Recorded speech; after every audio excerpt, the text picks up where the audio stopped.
Everyone. तो कल हमने प्लूरल इफ्यूजन टॉपिक किया था। आज हम टॉपिक करेंगे निमोनिया। So let's begin.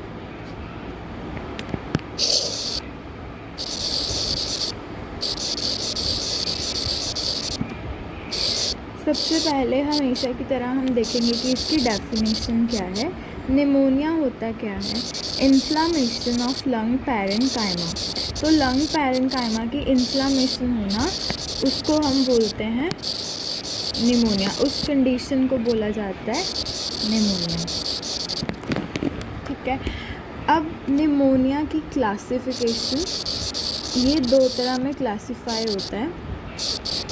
एक तो प्राइमरी निमोनिया और दूसरा secondary pneumonia. Primary and secondary. तो प्राइमरी निमोनिया क्या होता है? वो जिसमें हमारी हेल्दी लंग्स इन्वॉल्व होती हैं। तो निमोनिया इन्वॉल्विंग हेल्दी लंग्स। फिर आता है सेकेंडरी, जिसमें कोई डिजीज़ ऑलरेडी कोई डिजीज़ थी उस लंग को, उसके बाद उसमें निमोनिया भी हो गया, तो उसको बोलते हैं secondary pneumonia. So involving diseased lungs.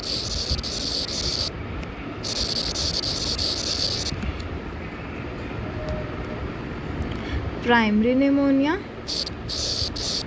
And secondary pneumonia. Primary pneumonia को एक्वायर्ड निमोनिया भी बोला जाता है। Acquired pneumonia. ठीक है।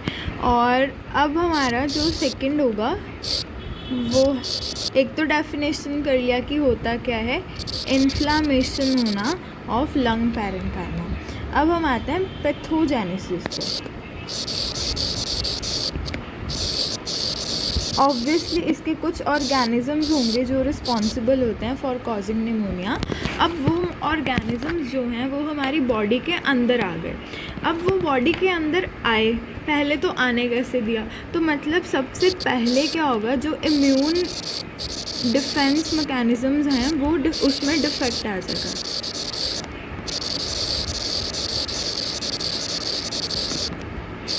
गेट्स डिफेक्टेड,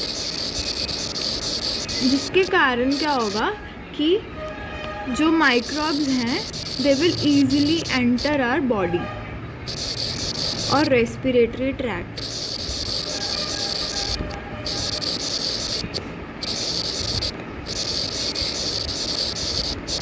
या रेस्पिरेटरी ट्रैक्ट। तो अब ये माइक्रोब्स जो हैं अब अंदर कैसे कैसे आ सकते हैं, अब हम वो करेंगे। सो इसके लिए हम एक निमोनिक करते हैं। मैंने अपने तरफ से बनाया था, बट अगर आपको और भी इससे भी अच्छा इस चीज़ के लिए निमोनिक मिले तो कमेंट सेक्शन में बताइएगा। तो सबसे पहले H stands for haematogenous spread. H stands for haematogenous spread. अब हेमाटोजेनस स्प्रेड का मतलब है कि ब्लड से स्प्रेड होना, स्प्रेड थ्रू ब्लड, उसको क्या बोलते हैं हम? हेमाटोजेनस स्प्रेड। तो अब क्या है कि हेमाटोजेनस स्प्रेड हो रहा है कहाँ से? From infected site. कोई भी ऑलरेडी कोई इन्फेक्शन थी, वहाँ से ब्लड के थ्रू वो इन्फेक्शन अब लंग्स में आ गया। ठीक है। उसके बाद हमारा आता है ए का मतलब होता है aspiration. Aspiration from nasopharynx. Nasopharynx एक ऐसा डायरेक्ट पाथवे होता है जो भी कंटेंट्स हमारे फेरिंग्स और नोज़ में आते हैं, तो वो directly trachea and finally upper respiratory and lower respiratory tract तक भी जा सकता है। तो वो ठीक है। उसके बाद हमारा आता है थर्ड वाला डी का मतलब है डायरेक्ट स्प्रेड, कि कोई भी इन्फेक्शन थी वो अब डायरेक्टली स्प्रेड हो रही है। Of infection from infected site.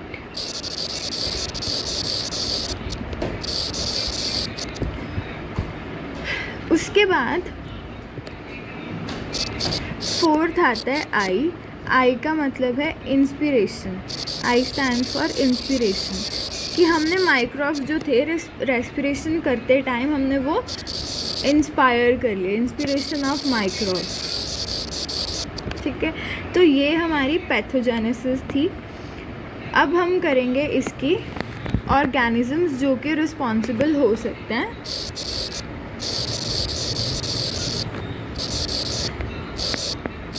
तो इसके लिए मैंने अपनी तरफ से अगेन एक निमोनिक बनाया था, सच। तो इसमें यहाँ पे 3 और यहाँ पे 3, मतलब ये 3 होंगे और ये 3।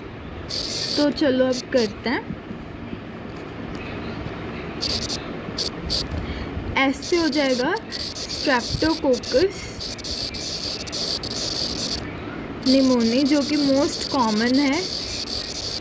उसके बाद ऐसे हो जाएगा स्टैफ ऑरियस या स्टेफाइलोकोकस ऑरियस। थर्ड हो जाएगा ऐसे हमारा स्ट्रेप्टोकोकस निमोने। फिर हमारा फोर्थ आ जाता है एस्परजिलस फ्यूमिगेटस। फिर आता है ए से एनारोब्स। अगेन हमारे पास एक ए पड़ा है, तो इससे हो जाता है एक्टिनोमाइसिस इजराइली। ठीक है, उसके बाद सी से क्लेमाइडिया। फिर आता है एच से हीमोफिलस इन्फ्लुएंजाe।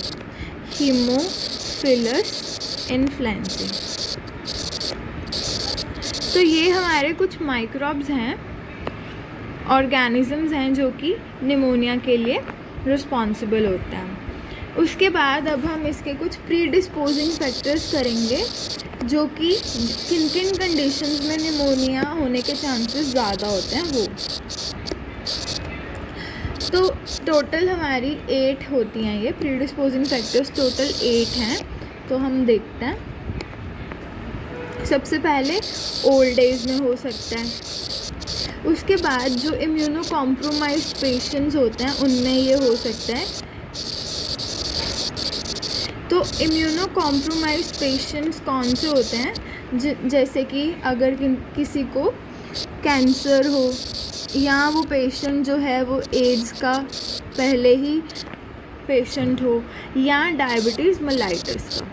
ठीक है, फिर आता है हमारा थर्ड, जिसमें स्मोकिंग हो गई, कुछ नशे पत्ते इसमें सारे आ जाएंगे, स्मोकिंग, अल्कोहलिज्म हो गया। फिर हमारा आईवी ड्रग एब्यूज़।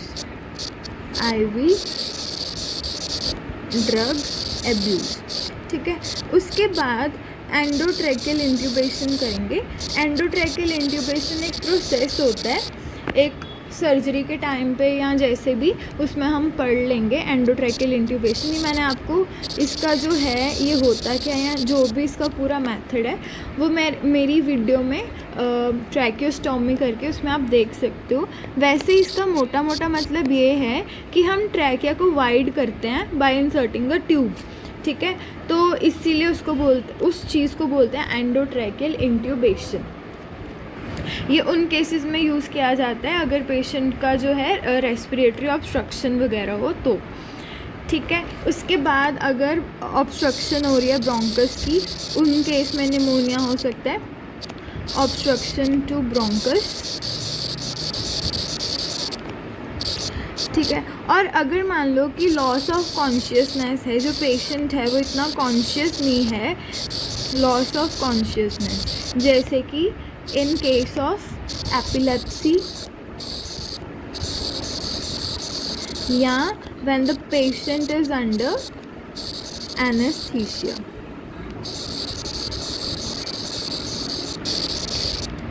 ठीक है, तो ये हमारे प्रीडिस्पोजिंग फैक्टर्स भी हो गए। अब हम आते हैं न्यूमोकोकल निमोनिया, हम डिटेल में पढ़ेंगे।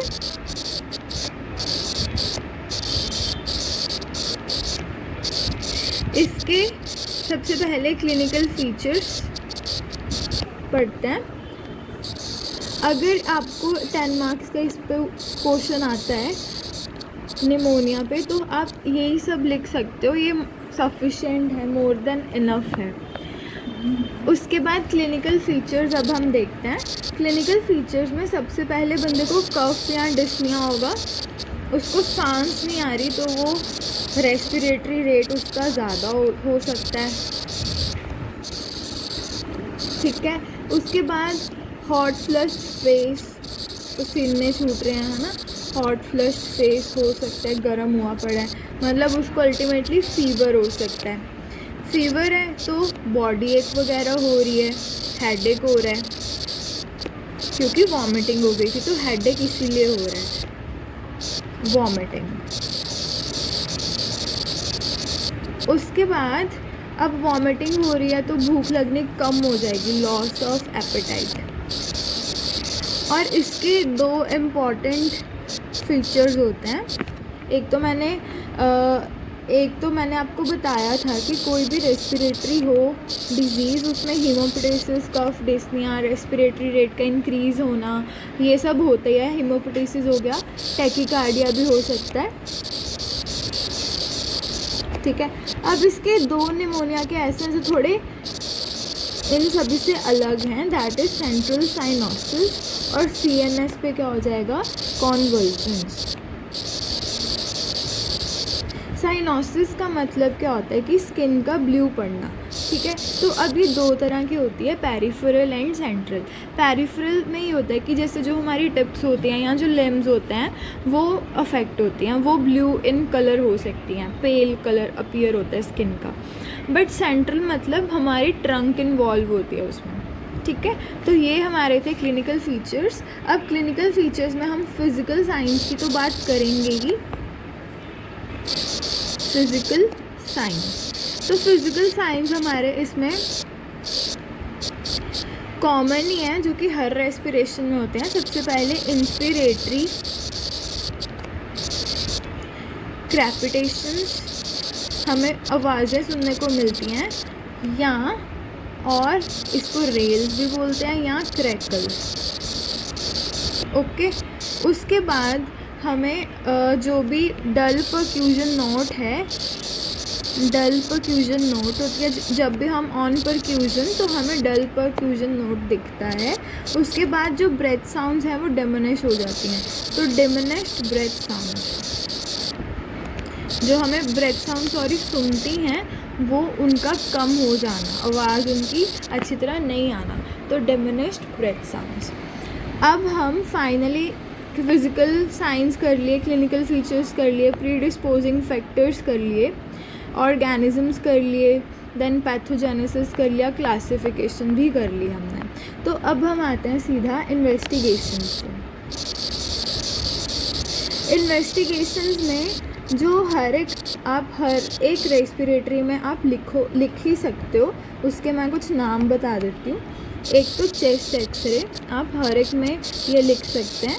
चेस्ट एक्सरे जहाँ पे भी है वहाँ पे CT स्कैन तो हो गई, CT स्कैन, ठीक है। उसके बाद आप ब्लड एग्जामिनेशन करवा सकते हो।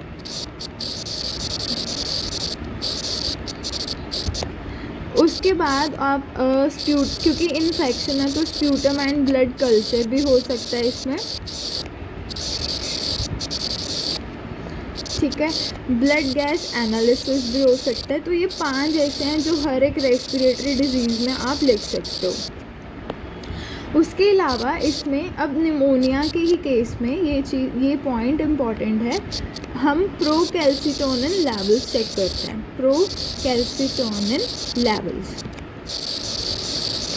ठीक है।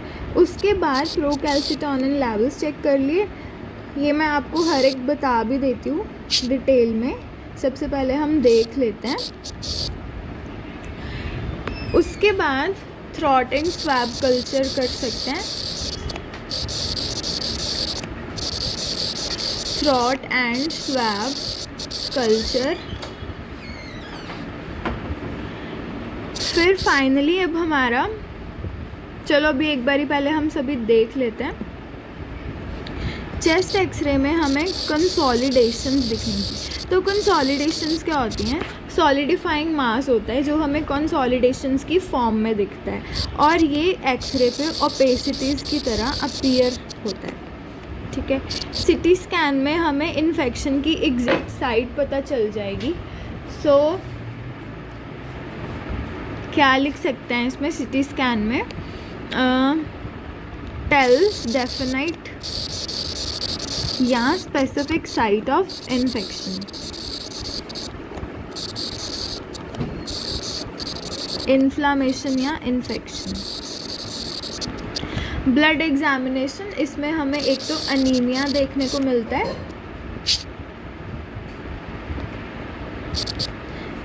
एक तो हमें अनीमिया दिखने को मिलेगा। अनीमिया जो है इसमें नॉर्मोसिटिक नॉर्मोक्रोमिक होगा, और दूसरा हमें इसमें ल्यूकोसाइटोसिस भी दिख सकता है, leucocytosis. Sputum and blood culture हम इसीलिए करते हैं, एक तो आइसोलेशन ऑफ स्पीशीज़ या आइसोलेशन करने के लिए ऑर्गेनिजम्स की, या दूसरा हम उसको एंटीबॉडी सेंसिटिविटी टेस्ट करवाने के लिए। ठीक है, तो ये 2 रीजंस हो गए हमारे। उसके बाद blood gas analysis. Blood gas analysis में हम चेक करते हैं कि partial pressure of oxygen and partial pressure of carbon dioxide. तो मोस्टली रेस्पिरेटरी डिजीज़ में हमारा पार्शियल प्रेशर ऑफ ऑक्सीजन कम हुआ होता है और partial pressure of carbon dioxide ज़्यादा। तो इस स्टेज को हम हाइपोक्सीमिया बोलते हैं, और इसको हम क्या बोलते हैं, हाइपरकैप्निया, हाइपरकैप्निया। ठीक है, तो ये चीज़ भी याद रखना। उसके बाद प्रोकैल्सिटोनिन लेवल्स। तो प्रोकैल्सिटोनिन लेवल्स जो हैं वो एलिवेट हुए होते हैं अगर बैक्टीरियल इन्फेक्शन हो, in case of bacterial infection.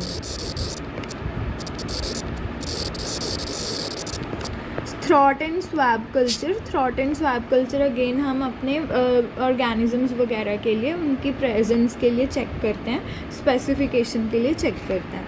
तो फाइनली अब हम आते हैं मैनेजमेंट पे। अब हमारे पास पेशेंट आया, अब हम उसको मैनेज कैसे करेंगे। इन्फेक्शन है तो सबसे पहले जो हम उनको देंगे वो है एंटीबायोटिक्स।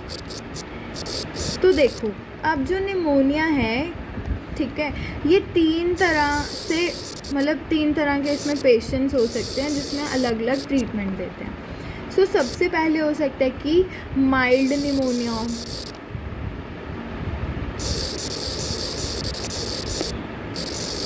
उसके बाद होता है कि सीवियरली इल है पेशेंट, काफ़ी ज़्यादा इल है, सीवियरली इल, और एक है कि हॉस्पिटलाइज्ड ही है, मतलब कुछ ज़्यादा ही होगा ये, है ना। तो अब इन केसेस में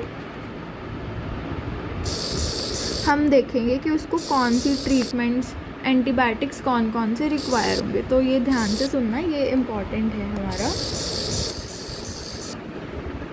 तो सबसे पहले हम दवाइयों के नाम लिखेंगे। माइल्ड निमोनिया में सबसे पहले हम अमोक्सिसिलिन दे सकते हैं,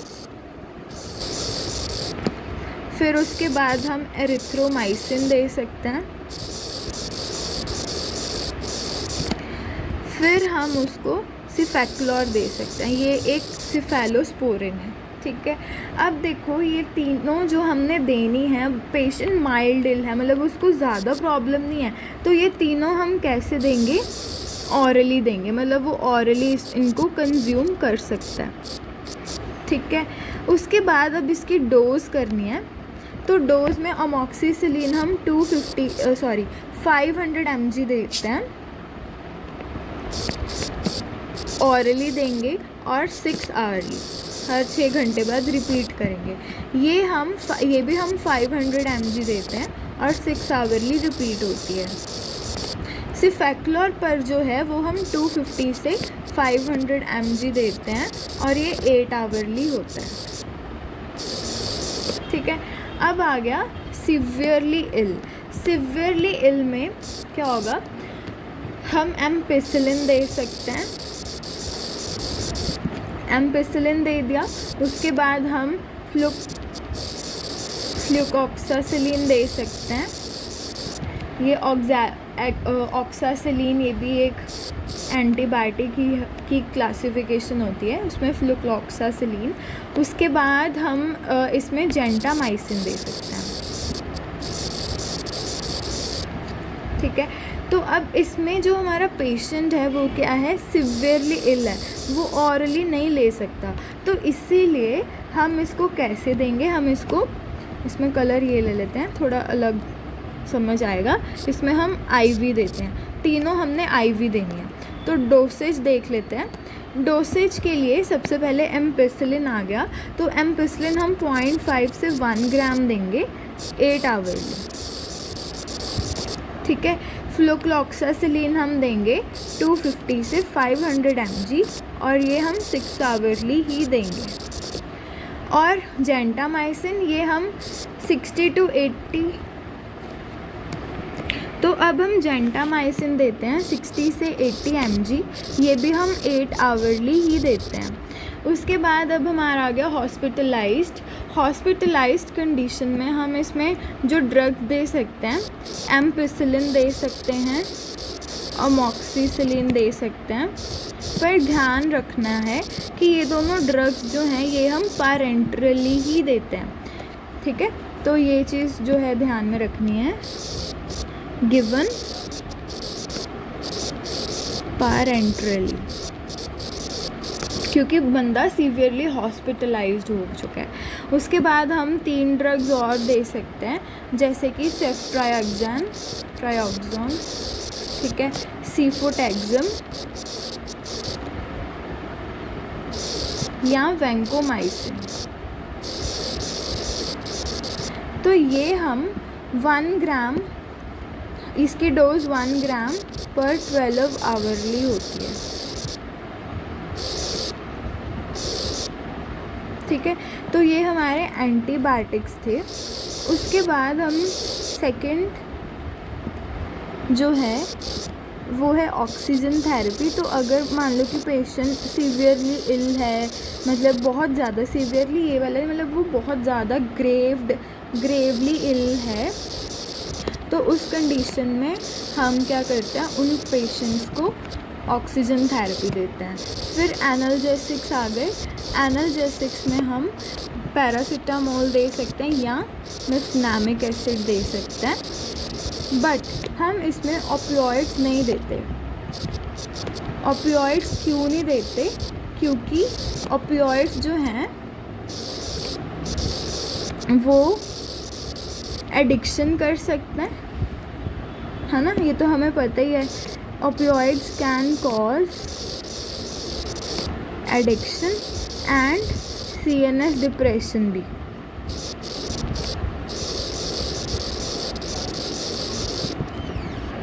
तो उसके बाद फिजियोथेरेपी में हम क्या करते हैं कि जो भी एनाल्जेसिक्स के साथ साथ फिजियोथेरेपी ट्रीटमेंट चलती है।